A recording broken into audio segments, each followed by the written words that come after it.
Welcome back to Buddhist Bookshelf, where we are dedicated to sharing the profound teachings of Buddhism. Today, we are thrilled to introduce the audiobook series, The Awakening of Wisdom and Compassion, by the esteemed Venerable Master Chin Kung.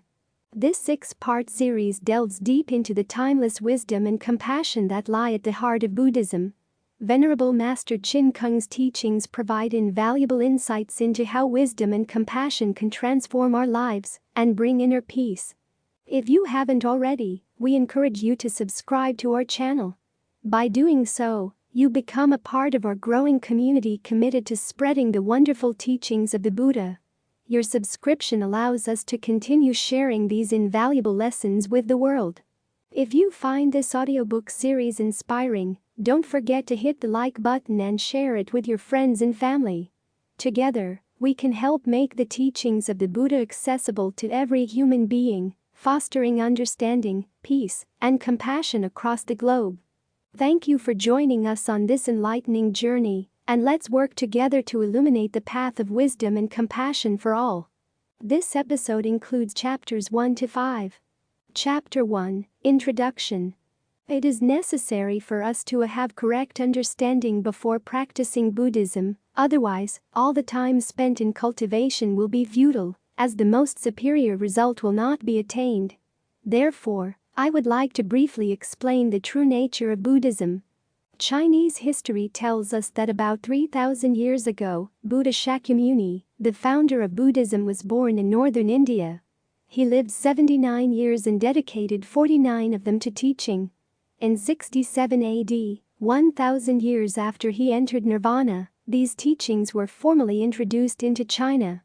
Prior to acquiring a good knowledge of Buddhism, we need to understand the terms Buddha, Dharma, Buddhist Dharma and Buddhist teaching, as they are important to our cultivation. Buddha is a Sanskrit word, meaning wisdom and enlightenment. Why was it transliterated as Buddha and not translated into wisdom and enlightenment? The meaning of Buddha is so profound and extensive that these two words were insufficient to cover the original meaning. Therefore, transliteration was used with further explanations. In essence, Buddha means wisdom. In application or function, it means enlightenment. There are 3 levels of wisdom. First, general and all-knowledge wisdom is the correct understanding of the noumena, or essence, of the universe. It is the wisdom of knowing the general aspect of all existences, the wisdom of Theravada sages. Second, differentiation wisdom is the wisdom that can correctly comprehend all the infinite phenomena of the universe, the wisdom of knowing the discriminative aspect of all existences, the wisdom of bodhisattvas. How did these phenomena arise? From where? In what way? What were their results? Third, overall and perfect knowledge wisdom is the exhaustive and perfect perception and comprehension of the truth of life and the universe, without the slightest doubt or error, the wisdom of Buddhas. Buddha Shakyamuni, possessing all 3 of these kinds of wisdom, completely understood the true reality of life and universe. The function of wisdom is enlightenment. There are 3 classifications of enlightenment. First is self-enlightenment, a state in which one possesses no erroneous thoughts, views, speech or behavior. Arhats and Pratyekabuddhas in Theravada Buddhism have attained this level of self-enlightenment, but have not yet generated the bodhi-mind to help others achieve enlightenment. Second is enlightenment of self and others, a state in which one helps others to reach enlightenment after achieving his or her own. Bodhisattvas in Mahayana Buddhism have attained this level. Third is perfect complete enlightenment, a state in which one reaches perfection in both enlightenment for self, as well as helping others to reach enlightenment. This is the state of Buddhas. The Buddha told us that this perfect wisdom and virtue are innate to all beings. The sutras, recorded teachings of the Buddha, tell us that all sentient beings can attain Buddhahood. And every being possesses the wisdom and virtuous character of the Buddha.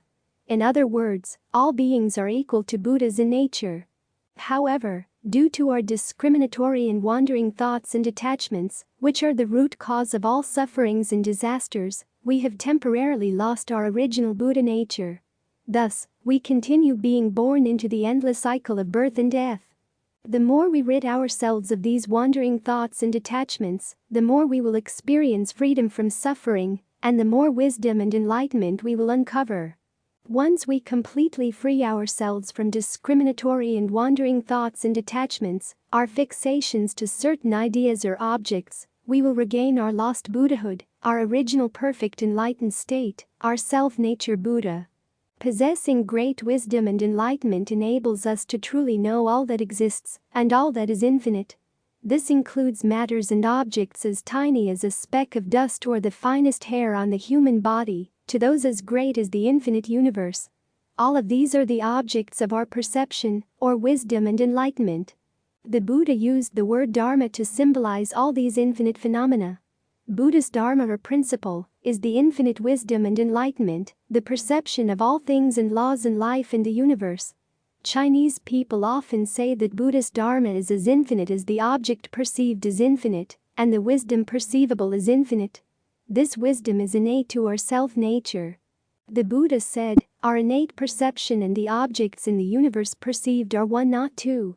When we think about it logically, if the Buddha's words are complete and perfect, then we can believe that this wisdom and enlightenment are ultimate and perfect.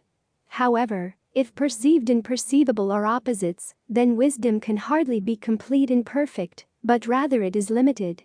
The Buddha told us that knowable and known, perceivable and perceived are one, not two.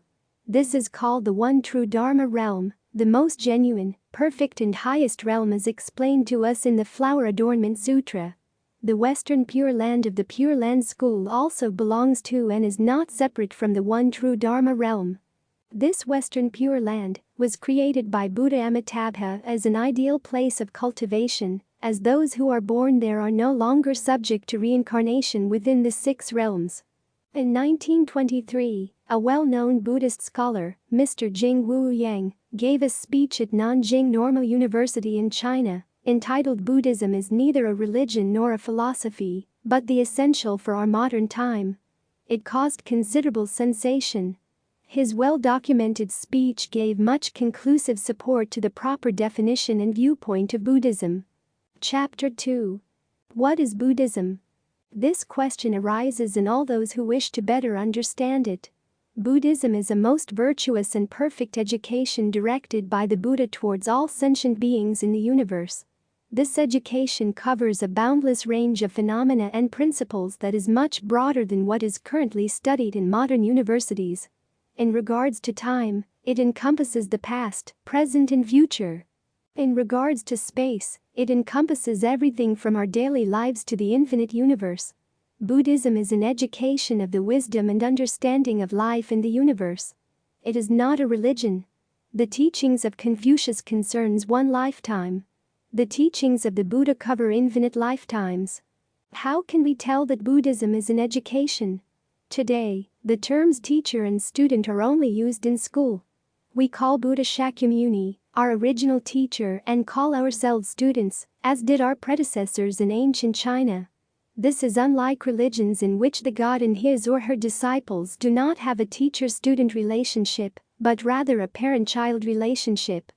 In Buddhism, however, it is clearly stated that the Buddha is the teacher and we are the students. Bodhisattvas and we are classmates, they were the Buddha's former students while we are his current ones. Furthermore, a monk or nun is called he shang, which is the transliteration of the Sanskrit word meaning a direct mentor who provides teachings and acts as our personal guide. We share a close teacher-student relationship with this individual. Temples, or way places, have only one he shang. Teachers who teach on behalf of the he shang are called a sheli. Their speech and behavior can be models for us to follow. Others who do not directly teach would be called Dharma masters or fashi. They are like teachers whose lectures we do not attend or those who do not directly teach us. All these terms are characteristics of education and are not found in religion. For further examples of how Buddhism is an education, we can examine Chinese way places where the activities are held. The way place is an educational institution combining Buddhist teaching and art, similar to the combination of a modern school and a museum. Nowadays, people pursue the arts in everything. Buddhism, however, practiced artistic teaching as early as 3,000 years ago. The staff organization of the way place further illustrates the similarity to modern schools. The He Shang is equivalent to the principal of this school, deciding policies, making plans for courses of study, and employing the teachers. Reporting to the He Shang are 3 associates or program executives, who are in charge of everything directly related to teaching, advising and disciplining, and general services. In China, a traditional Wei place was regarded as a Buddhist university. From this administrative structure, we can further see that Buddhism truly is an education. Chapter 3. The 5 forms of Buddhism today. Currently, there are at least 5 forms of Buddhism. The first form is the traditional Buddhism I have just discussed. It is the education of the Buddha's teachings. This original form is rarely seen today. The other 4 forms are deviations of this one. The second form is religious Buddhism. Although originally not a religion, it has become one in the past few hundred years. Today, it is difficult to deny this. Why? The external form of Buddhism today is indeed that of a religion. It is no longer the education found in a traditional Wei place where cultivators had up to 16 hours a day for both lessons and cultivation. The lessons included listening to lectures and discussions. The cultivation session included either Buddha name chanting or sitting meditation. Study and cultivation were used hand in hand to strive for the right and proper understanding and practice, to purify practitioners' minds, and to eventually attain the state of enlightenment. Since the monks and nuns spent 16 hours a day on study and cultivation, there was little time for discriminatory or wandering thoughts, and so achievement could be attained relatively quickly.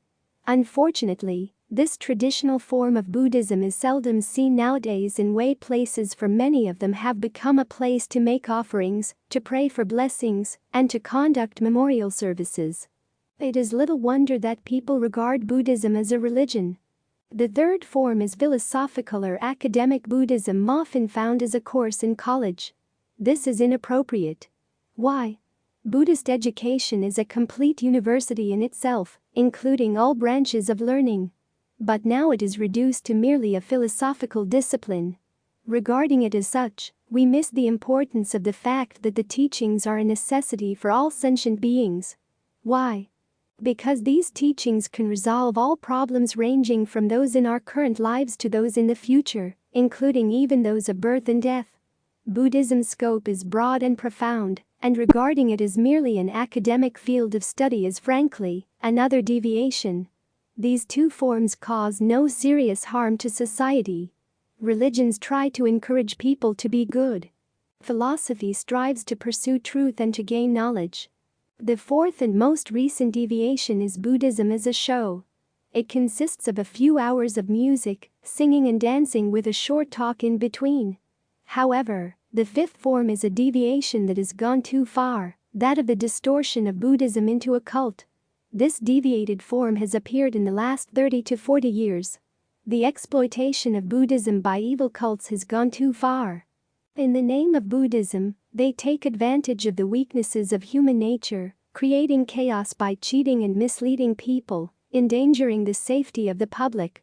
Some of their propaganda and deeds can sound extremely enticing and appealing.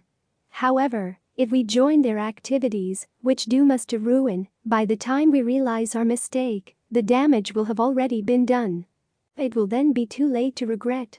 Therefore, we need to choose wisely which form to practice in order to receive the true benefits. Chapter 4. The goal of Buddhist education. The Buddhist educational system. What is the ultimate goal of the Buddha's teachings? It is to attain the perfect, complete enlightenment. Transliterated from Sanskrit, it is called Anuttara Samyak Sambodhi.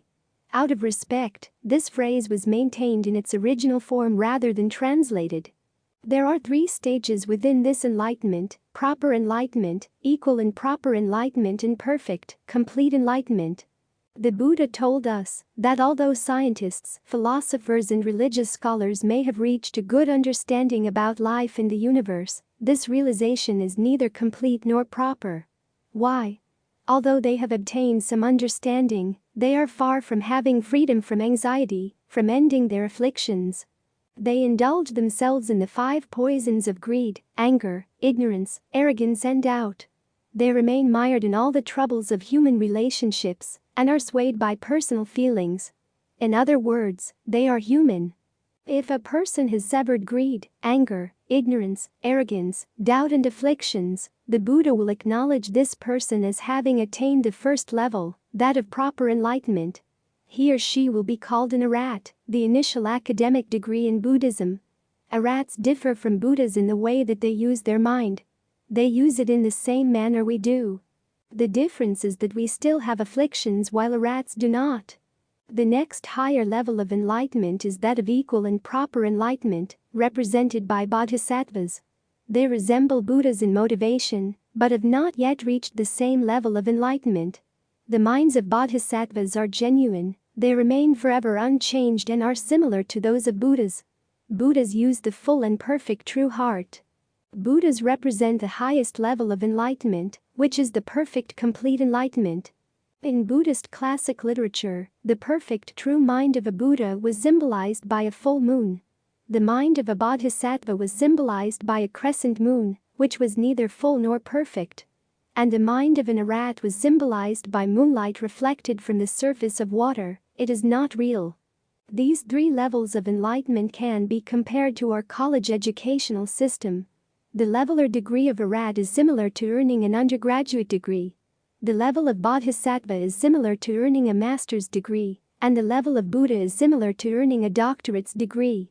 The word Buddha is not exclusive to Buddha Shakyamuni, but is a common title for any being who has attained the perfect complete enlightenment.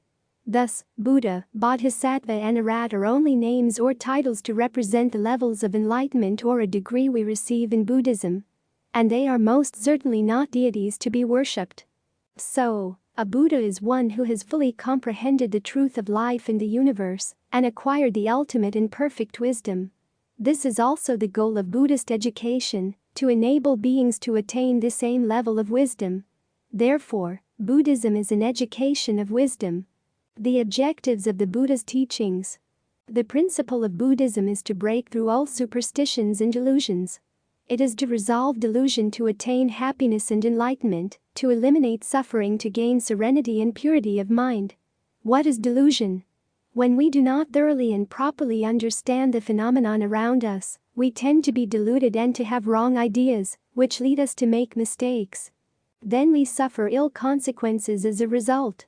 However, if we have correct understanding about life in the universe, we will be free from mistakes in thought, judgment and behavior. Then our result or effect will be favorable. Thus, resolving delusion to attain enlightenment is the cause, and eliminating suffering to attain happiness and purity is the effect. Only through resolving superstition and delusion can enlightenment be attained. This is the objective of the Buddha's teaching. This wisdom will enable all beings to differentiate true from false, proper from improper, right from wrong and good from bad. It can help us to establish a dynamic and caring attitude toward life and our surroundings. So, we can clearly see that Buddhism is neither passive nor obsolete, nor is it retreating from society. As said in the Buddha speaks of the Infinite Life Sutra of adornment, purity, equality and enlightenment of the Mahayana school or the Infinite Life Sutra, Buddhism can perfectly solve all afflictions and problems. It enables us to obtain true and ultimate benefits by creating fulfilling lives, happy families, harmonious societies, prosperous nations and a peaceful world. These are the objectives of the Buddha's teachings for our world now. The ultimate objectives of abandoning all worries, thus transcending the 6 realms, are even more incredibly wonderful. Therefore, we can see that it is an education that will enable us to attain truth, virtue, beauty, wisdom and genuine eternal happiness. Chapter 5. The Original Vow of Earth Treasure Bodhisattva Sutra. The Great Perfection. After understanding the goals and principles of the Buddha's teachings, we need to deepen our understanding of the Dharma. What is the Dharma?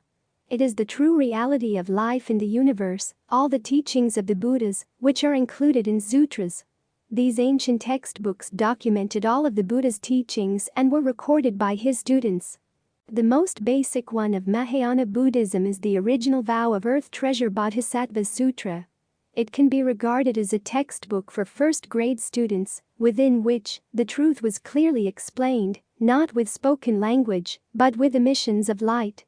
The sutra, as told by Buddha Shakyamuni, begins with his emitting infinite bright lights called Great Perfection Brightness Cloud, Great Compassion Brightness Cloud, Great Wisdom Brightness Cloud, Great Prajna Brightness Cloud, Great Samadhi Brightness Cloud, Great Auspicious Brightness Cloud, Great Good Fortune Brightness Cloud, Great Merit Brightness Cloud, Great Refuge Brightness Cloud, Great Praise Brightness Cloud. Although 10 kinds are given, it does not mean that there are only 10. The number 10 is regarded as a symbol of perfection, a complete cycle symbolizing infinity. What is called perfection in the Earth Treasure Sutra is called infinity in the Infinite Life Sutra. Not only can life be infinite, everything can be infinite. However, of all the infinities, that of life is the most important. We may have boundless wealth and immeasurable good fortune, but how can we enjoy them if we do not have sufficient lifespans? Therefore, the Pure Land School uses infinite life to symbolize all infinities. In the Earth Treasure Sutra, the 10 brightness clouds represent this concept. One is all, and all is one clearly explains the infinite cosmos and life. Upon what did the Buddha base his teachings of life in the universe? First is the Great Perfection Brightness Cloud. The Great Perfection of esoteric Buddhism is the true self-nature in Chinese Buddhism. The true self-nature is great perfection. The following 9 clouds of compassion, wisdom, etc. are perfect, everything is perfect. This great perfection is our own innate true self-nature. It was from this initial point that the Buddha imparted the infinite teachings to us, thus revealing the true nature of all phenomena in the universe. Everything that the Buddha taught is innate to us. It is the original true self-nature within each of us. The purpose of his 49 years of teaching was to help us to learn how to live happy and fulfilling lives. This unique and complete education is for all sentient beings and is much more vast and extensive than our modern educational system. People work hard every day. What drives them to get up early in the morning and work long hours before coming home? It is the pursuit of prestige and wealth, especially wealth. Would people continue to work if they could not receive money or some degree of prestige after having worked for a whole day? It is most unlikely. Most would become listless and unwilling to work. Therefore, for most people, the driving force in our society is wealth, followed by prestige. Buddhas and Bodhisattvas desire neither wealth nor fame, yet they work harder than we do. What is the driving force behind this conscientious teaching while expecting nothing in return? It is the second brightness cloud, the great compassion. A mother does so out of natural love and compassion, asking for nothing in return. This love is called a heart of compassion. The compassion of the Buddhas and Bodhisattvas towards all sentient beings is boundless, unconditional and universal. It is the eternal driving force that compels them to help all sentient beings. Therefore, the Great Compassion Brightness Cloud follows the Great Perfection Brightness Cloud. In order to teach others, we practice cultivation as well as encouraging others to do likewise. We do so to sincerely introduce Buddhism to other people. What is our driving force? Compassion. But if we do so for wealth or fame, then it is purely business, and this is totally wrong, for it totally violates the very spirit of Buddhism.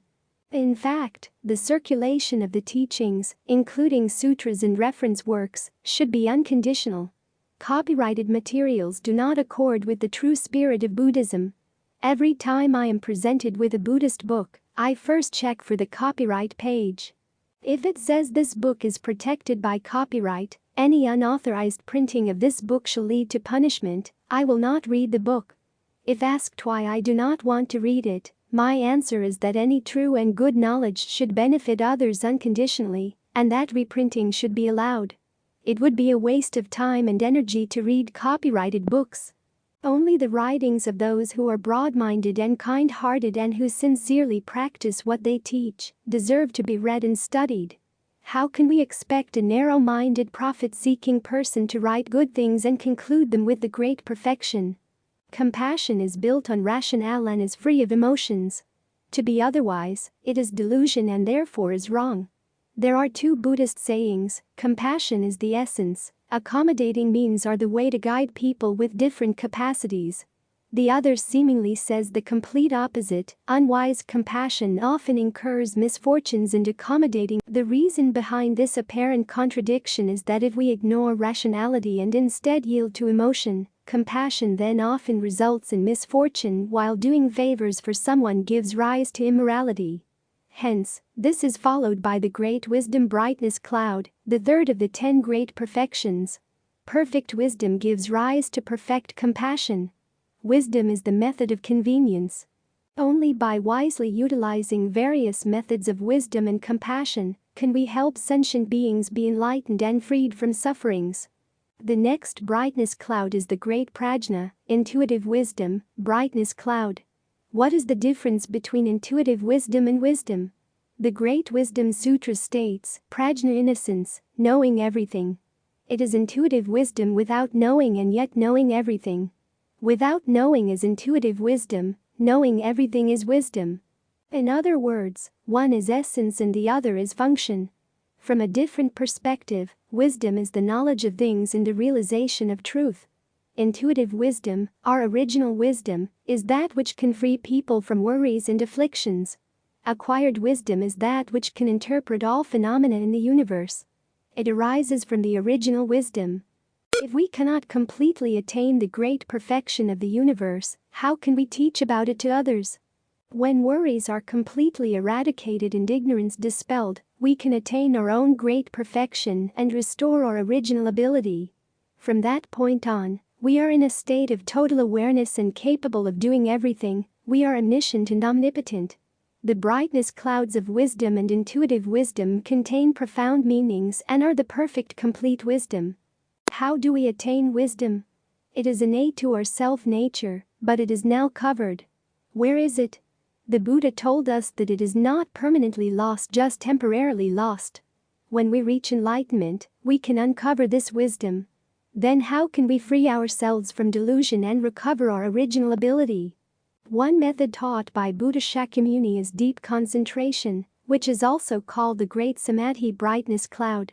Samadhi is another transliteration from Sanskrit meaning the proper enjoyment, which has the same meaning as deep concentration.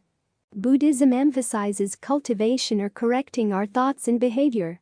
It is to correct everything that arises from our body, mouth and mind, the 3 karmas of erroneous behavior, speech and thoughts. To correct the 3 karmas, we start from the mind as the Zen school teaches. Cultivation should start from the root. What is the root? The mind. If our mind is proper, then our thoughts, speech and behavior will likewise be proper. In Buddhism, there are innumerable methods of practice. All of these methods are ways for concentration and cultivation. Not only the Zen school emphasizes concentration and cultivation. All the schools do, although they may not all use the term meditation. Pure Land Buddhism calls it one mind undisturbed or purity of mind. Esoteric Buddhism explains it as 3 mystic practices, the 3 karmas of body, speech and mind, corresponding to those of the Buddha. Used here, corresponding means concentration.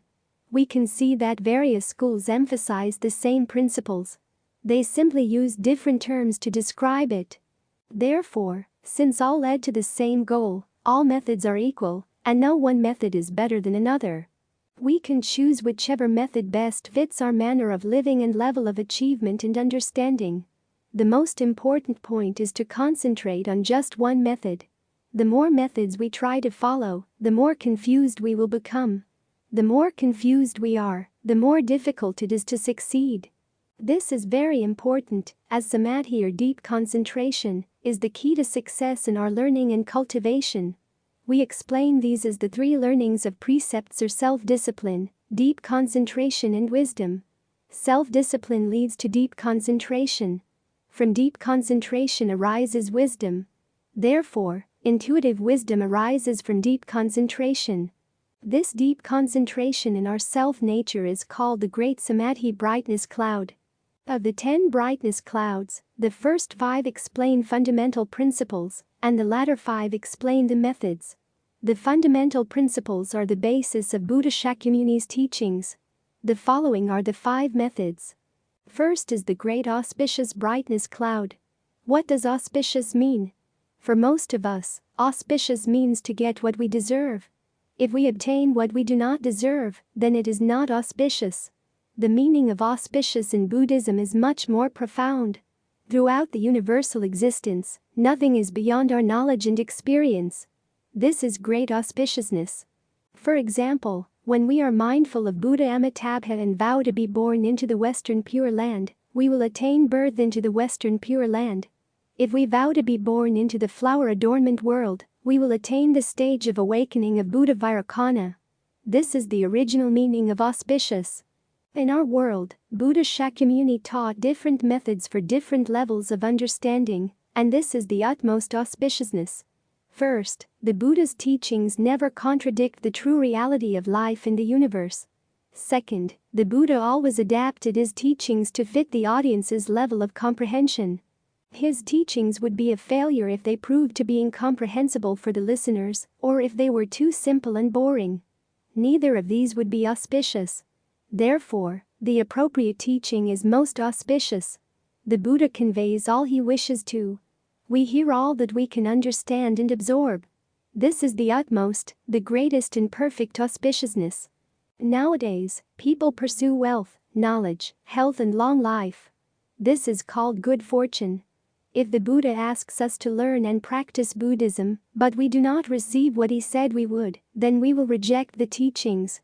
Why? If we cannot get what we wish for now, how can we believe we will receive what is promised to us for the next life? It is all too distant and uncertain. When will we get to enjoy the promised great reward? However, if we can receive benefits now, we will be much more likely to believe in the promise of even greater rewards in the future. By truly practicing Buddhism, we will attain all that we wish for. This is similar to a tree blossoming and bearing fruits. Only when we see the beautiful blossoms will we believe there will be good fruits. If the flower does not bloom, how can we believe there will be fruit? Therefore, we have the great good fortune brightness cloud following the great auspicious brightness cloud. We must cultivate the cause before we can attain the effect. The next guiding principle is represented by the great merit brightness cloud. All Buddhas spent a long period of time, 100 eons, cultivating good fortune after attaining Buddhahood. Why? A Buddha cannot help sentient beings if he himself does not have good fortune. People will not believe in a teacher who talks of good fortune, but obviously lacks it. However, when the teacher has good fortune and explains that it comes from cultivation, then people will listen and follow his or her teachings. Therefore, only if the teacher has good fortune and virtue in addition to wisdom can he or she help sentient beings. Thus, the Buddha taught us to cultivate both good fortune and wisdom. However, good fortune is different from merit in that merit helps us to transcend the cycle of birth and death. We accumulate merit by practicing the 3 learnings of precepts or self-discipline, deep concentration and wisdom. In our practice, we need to rely on the next principle of the great refuge brightness cloud. This is not what is usually thought of as taking refuge in the triple jewels of the Buddha, the Dharma and the Sangha. Rather, it is to return to and rely upon the triple jewels, the great perfection of our self-nature. The great praise brightness cloud symbolizes educating others about Buddhism, praising the perfect and infinite merits and virtue of the self-nature. What does Buddhism teach us? To attain our perfect self-nature. Zen Buddhism often says that we should search for the original state of our perfect self-nature. In summary, Buddha Shakyamuni emitted light at the beginning of the Earth Treasure Sutra. This light has many more infinite, boundless meanings than the 10 brightness clouds discussed. The first 5 brightness clouds are the great perfection of self-nature, and the last 5 are the function of the self-nature. These 10 comprise the basis of the Buddha's teachings and are to be found in many sutras, often represented by emissions of light. Many people read of the brightness clouds without any real understanding of the profound meanings within. Not only this sutra, but also all sutras start and flow from the great perfection. The great perfection of Mahayana Buddhism. The sequence of practice in Mahayana Buddhism is represented in China by the four great bodhisattvas: Earth Treasure of Jiuyue Mountain, Great Compassion of Putuo Mountain, Great Wisdom of Wutai Mountain, and Universal Worthy of Imei Mountain. Earth Treasure means stored treasure of the Great Mother Earth, which represents our mind. Without the earth, nothing could survive. So, the Buddha used the earth as a metaphor for our mind, which is the great perfection. It encompasses infinite compassion, wisdom, intuitive wisdom, auspiciousness, good fortune, merit and virtue. Therefore, all that the Buddha told us in the sutras is infinite, is the great perfection. Understanding this will enable us to find the boundless meanings within. The Earth Treasure Sutra explains that we begin our learning and practice by being filial to our parents and respectful to our teachers and elders. Buddhism is an education of honoring teachers and revering their teachings, which is based on the foundation of filial piety.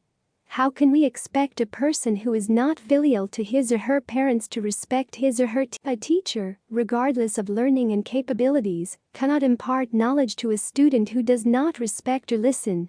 Therefore, only when we honor teachers and revere their teachings can we truly succeed in our learning of Buddhism. The original vow of Earth Treasure Bodhisattva Sutra is the Sutra of the Filial Piety, which is the very heart of the great perfection. All other perfections arise from it.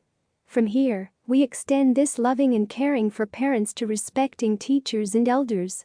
We keep expanding from here until we respect and care for all sentient beings without discrimination or attachment. This is the enhancement and extension of Earth Treasure Bodhisattva, and is the teaching of Great Compassion Bodhisattva. Therefore, without filial piety, there would be no great compassion. This is similar to building a house. The second floor must be built upon the first floor. In being filial to parents and showing compassion for all other beings, we should not use emotions. Rather, we need to base this compassion on rationale and wisdom. Only in this way can we attain positive results.